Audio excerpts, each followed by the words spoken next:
اعوذ باللہ من الشیطان الرجیم، بسم اللہ الرحمن الرحیم۔ حکیم قیوم خان کایا کلپ طبی نسخجات یوٹیوب چینل پر اپنے بھائیوں سے مخاطب ہے، اور آج میں اپنے بھائیوں کے لیے ایک فوڈ سپلیمنٹ کا نسخہ لے کے آیا۔ اور فوڈ سپلیمنٹ کے بارے میں عام بندہ بھی جانتا ہے اور حکومت تو خوب جانتا ہے۔ آپ اس فوڈ سپلیمنٹ کے اجزاء نوٹ فرما لیں۔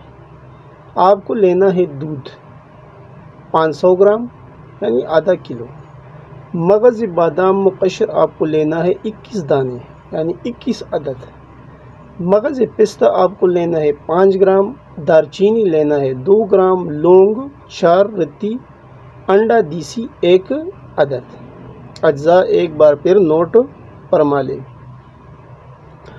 یعنی دودھ آپ کو لینا ہے 500 گرام، مغز بادام مقشر 21 عدد یعنی 21 دانے، مغز پستہ 5 گرام اور دارچینی 2 گرام، لونگ 4 رتی اور دیسی انڈا 1 عدد۔ یہ ہو گئی اس کے اجزاء۔ اب ترکیبی تیاری یعنی یہ کس ترتیب سے بنتا ہے وہ بھی آپ بھائی نوٹ فرما لیں۔ یعنی انڈے کے علاوہ باقی تمام چیزوں کو کوٹ کر باریک پیس کر دودھ میں ابالیں۔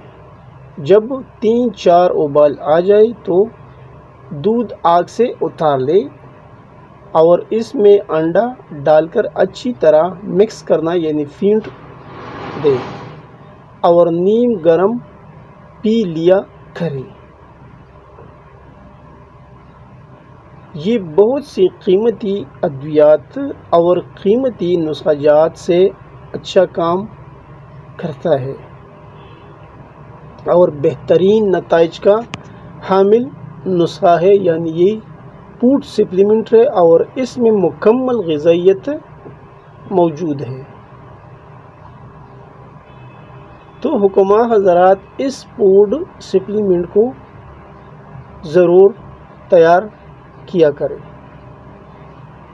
یہ ایک اچھا سا فوڈ سپلیمنٹ کا نسخہ تھا جو میں نے اپنے بھائیوں کو بتایا، اور اس موقع پر حکیم جالینوس صاحب کا ایک قول بھی یاد آیا۔ اس نے بتایا یعنی یہ جالینوس کا قول ہے اور یہ ایک خاص راز کی بات بھی ہے، یعنی یہ تو اس نسخے کے ساتھ مناسبت نہیں رکھتا، لیکن پھر بھی میں اپنے بھائیوں کے ساتھ یہ ایک بات یہ بھی شیئر کروں گا۔ حکماء نے تو شاید پڑھا ہوگا لیکن جس نے نہیں پڑھا وہ بھی اسے پڑھ لے۔ جالینوس صاحب کا قول ہے کہ لذت اس وقت تک پوری نہیں ہو سکتی جب تک صنف مخالف کی فرج میں 3 اوصاف نہیں پائے جاتے، اور وہ 3 اوصاف کیا ہے؟ حرارت، تنگی، خشکی۔ اب جو حکیم یا طبیب یہ تینوں اوصاف مخالف فریق میں بیدار کرنے میں کامیاب ہو جائے وہ یقیناً لذت و سرور سے ہمکنار ہوگا اور وہ ایک اچھا طبیب ہوگا۔